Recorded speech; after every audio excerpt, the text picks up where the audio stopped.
अस्सलाम वालेकुम दोस्तों, आज मैं आपके साथ शेयर करूंगी मूली के पानी से बनाई हुई फकी, जो आज से 20 साल पहले मेरे चचा हजूर बनाया करते थे और बहुत ही कारआमद थी। हर वक्त हमारे घर में मौजूद रहती थी और हर किस्म के पेट की बीमारी में, पेट दर्द, उल्टी, बदहज़मी या मोटापे के लिए वो यही फकी इस्तेमाल करवाया करते थे। इसका तरीका ये है कि आपने मूली का पानी लेना है और उसके अंदर आपने डालनी है ये अजवाइन और कलवंजी, और आप डालेंगे सौंफ, और इसमें जाएगी चंद एक दाने छोटी इलायची के, और काला नमक।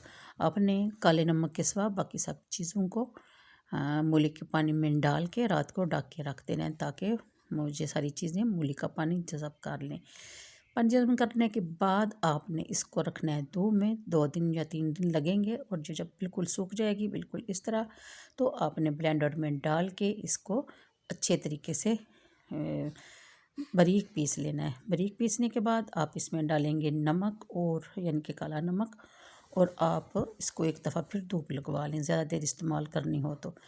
और जब भी आपको पेट की कोई भी तकलीफ़ हो, यानी पेट दर्द हो, बदहज़मी हो, या उल्टी कैब वगैरह आ रही हो, या खट्टी डकार आ रही हो, तो आपने आधी चम्मच से 1/4 चम्मच नीम गर्म पानी के साथ इस्तेमाल करनी है, और दवाओं में याद रखना है। और मैं ये मेरे चचा हजूर के लिए सदका जारिया है। अल्लाह हाफिज़।